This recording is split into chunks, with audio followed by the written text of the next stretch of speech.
Okay, so today ang ating aaralin ay itong company or yung stock na lumipad from bottom to the peaks ng tumataginting na almost ano to, 900% mga brad sa loob ng 2 linggo. Imagine, 2 weeks, 900%, parang ako nanalo niyan sa loto. Pero hindi natin nasakyan yung paglipad niya. Ang sinakyan natin was the reversal. Ito, from the point ng peak hanggang dito sa nagkaroon tayo ng pullback. Ayan yung ating trade na nasakyan at ating na-share na trade idea sa Ascension Trading Room. So anyway, bigyan muna natin ng overview. Ito yung ating trade.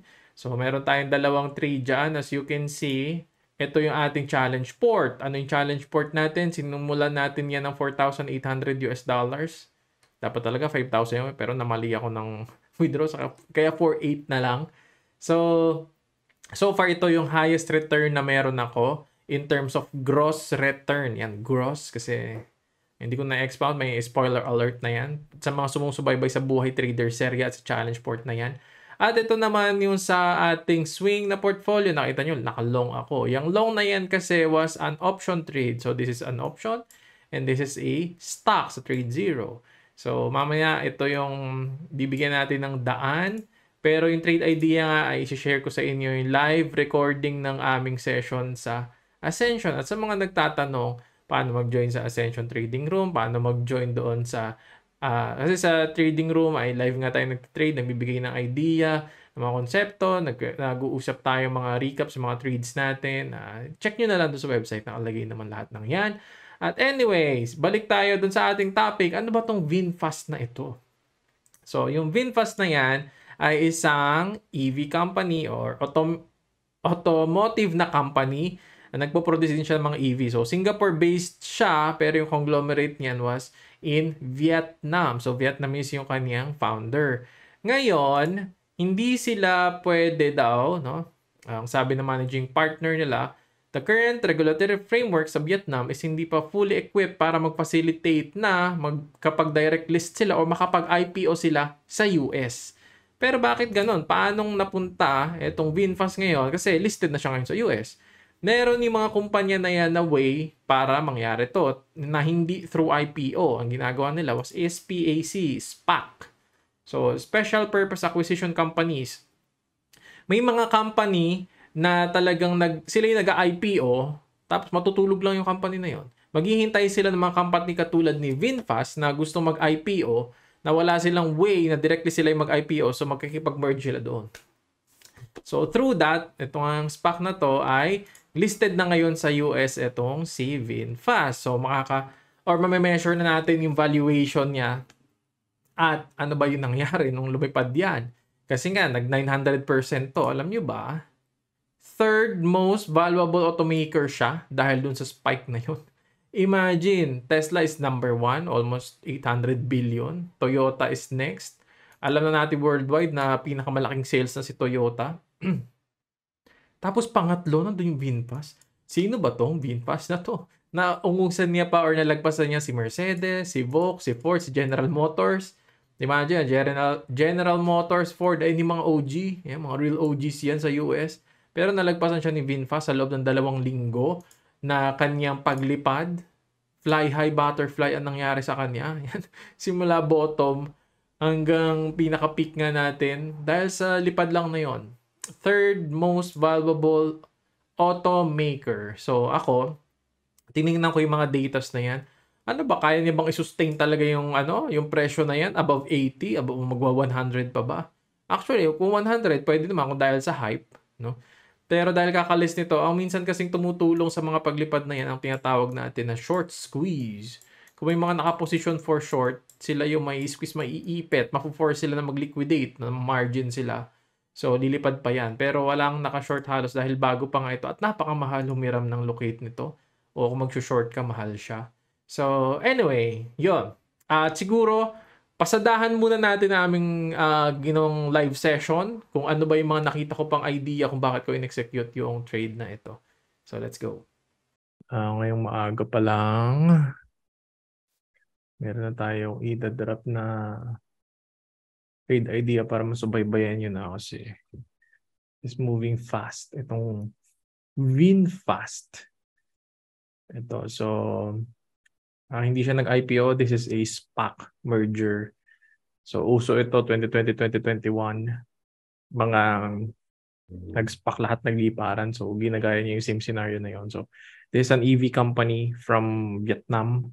So, balak nila daw mag-expand sa US. Ano? So, lumipad siya coming from G, so 11. Ngayon ay lumilipad na tayo malapit ng kanina ng pre-market nag-ano pa to 99. So, ito yung position ko ngayong linggo, unang position dito sa Challenge Port. I am shorting this stock. VinFast. So nag-start na ako ng small position, 15 shares. So nag-locate na rin ako kasi baka mahirapan ako mag-locate mamaya. So it doesn't matter kahit lumipad pa siya. Pero I'm thinking na malapit na yung pullback nito. So kailangan mag-take na aggressive move. So yan, rin up ko na para bantayan nyo rin, dagdag nyo doon sa mga sa watchlist nyo na binabantayan, VinFast. So, later discuss ko kung paano i-trade to pagka nag-start na mag-open. So, nag-start lang ako for my swing this week. So, hindi ako masyado mag-take sa day trades ngayon. Swinging, hintayin ko yung drop nito. Imagine yung market value niya ngayon is 160 billion, making it top 3 sa mga car companies, mga manufacturers. So, we have Tesla, we have Toyota, tapos siya yung pangatlo, VinFast. Is ba itong VinFast? Hindi ko kilala itong brand na to. So, given sa paglipad yan na yan, ganyan yung naging valuation niya, 160 billion. In a matter of 2 weeks, 2-3 weeks. It's crazy. So, lahat ng mga lumilipad na yan is prone to pullback. So, bibigyan ko lang kayo ng idea. Lahat ng ating mga listed companies sa US, kung ano yung nangyari, sa lahat ng EV companies, tandaan nyo na sobrang hirap ni Tesla noon na maging profitable siya. Kaya maraming short sellers dito way back 2015. Napakaraming short position to. Hindi makalipad-lipad yung Tesla hanggang 2015. Lahat halos bearish dito kay Tesla. Hanggang sa first generation of profit niya itong talo na ito going into COVID tayo.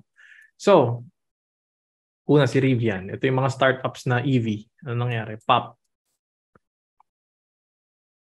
Bomba, and then Deads. Lucid. Itong Lucid, SPAC din siya. So, yung mga gumigilid na ganyan. So, mga merger yan para hindi na sila mag-IPO. So, yan, lipad, dead. Daan nyo na yung mga patterns, ha. We have si NIO, Chinese.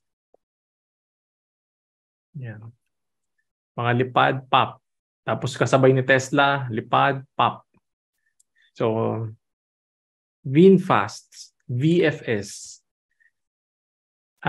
Ayan, just imagine what's going to happen. 10 to 100. Doesn't matter kung mag 100, 120. I'm going to hold and short this one. So yun na nga ang nangyari nung araw na yan. Pero i-discuss ko further itong options trade ko kasi hindi talaga ako dapat magte-trade nito dahil dun sa kabilang account, unang-una, wala nga akong malocate na short. Hindi ako binibigyan ng broker ko ng short position. Kahit anong short mo, kailangan mo maghintay, pumila. Wala akong malocate. So, buti na nga lang, nakakita ko ng options na available siya dun sa broker. Ang problema ko, very illiquid yung options. Nung sinisilip ko, hindi maganda Parang nag-stabilize na siya mga banda 11:30, mag-aalas 12. So, yan, medyo bandang mag-aalauna na pala itong entry na ito. So, doon kasi nakita nag-stabilize na yung presyo niya. Na huminto na yung kanyang pag-angat pagbaba, yung sideways niya dito sa 13. So, pumila lang ako limit order. Tapos na-feel nga ako dito. Mga bandang mag-aalauna na pala yan. And then, I sold, imagine bumili ako mga bandang 82. Tapos, 54 ko na siya nabenta. Gano'n nakalaki yung drop na yun? Ilang percent na yan? 34% yun. Pero hindi masyadong lumipad tong presyo ng aking premium. Kasi expected ko, kung babalik na siya near my price, ang binili kong strike price ito sa options was 45. During that point of time, nahit nga halos yung 45 Pero kahit na nandito pa lang siya sa 50, yung lipad ng option na to from 13, lumipad lang siya hanggang 18. No, ang expected ko sa kanya at least makuha ko is 35 na return. 1:3 yung risk reward na tinitingnan ko dito sa sa trade ko na ito. Pero nung nag-start nang bumagsak siya, hindi nagmamaterialize doon sa presyo ng options kasi nga meron tayong tinatawag na implied volatility na naapektuhan niya yung presyo ng contract. Nagiging mahal, nagiging mura. Nung nag-deteriorate to, bumaba yung implied volatility. So, hindi masyadong tumulak yung presyo ng aking contract. So, ayan ang nangyari. Kaya ang naging reward lang natin was $1,000. Kasi nga, yun. Pasalamat pa rin ako kasi wala naman ngang way. Hindi ako pwede mag-short ng stock. Kung nakapag-short ako mismo ng stock na to, kahit 100 shares lang yan, yung 100 shares mo, at least mag-generate ng $2,900. Kahit 100 shares lang ang may short mo. Kaso wala. So, wala akong option. So, ayan ang nangyari dito sa trade ko na ito. At nawa, meron kayo natutunan kahit paano dun sa mga concept na i-share ko. Kapag nakita kasi kayo ng mga companies, yan, katulad yan, out of nowhere, bigla na lang lumipad. Nabit niya lahat ng ibang kumpanya na dun sa industry, sa space na yun, kasama siya sa most valuable, hindi mo naman siya kilala. Nag-generate ba yan ng enough income para masabi na yung valuation niya, ma-prove niya na talagang worth it siya sa worthy siya sa ganong valuation. So, yung mga ganong kadalasan, pump and dump and dadadrive lang ng hype. So, wag kayo basta-basta magpapahype sa mga lahat ng lumilipad na bigla na lang kayong sasakay nang wala kayong pattern, wala kayong idea, wala kayong risk management na ginagamit. So, yan. Ito ay istorya ng short. Hopefully, sa mga susunod, makasakay naman tayo ng long. Ang inabangan kasi natin ng mga nakaraan ng long was AI. Hindi naman tumuloy ito. Sakyan lang natin to dito sa area na ito hanggang sa pop. Tapos wala na ulit yung second round eh. Pero sa Pilipinas, nga pala, ito. Ito ang isa pang mga hinahawakan natin. Si Plus, DG Plus, na position tayo sa 360. Umabot na ng 70% din yan. Pagbenta tayo ng 630 kahapon and meron na lang akong sobrang super cute na position na natitira na for ano na lang hanggang sa mahit yung stop. Imagine sa Pilipinas, meron pa rin mga ganitong long trade. Pero iba kasi yung mga tulad ni VinFast. Ito, simula July pa ito nagrarally hanggang August. Ilang buwan yan. Ito, 2 linggo lang. 800% boy. So, dyan ka makakita ng mga wild volatility, wild pullback sa mga ganyang itsura. Ganyang mga patterns. So, anyway, ayun lang may babahagi ko sa video na ito at salamat sa inyong panonood. And again, kung gusto niyo sumali sa Ascension Trading Room, check nyo na lang sa website guys. And salamat sa panonood nyo. Good luck sa trades and God bless everyone.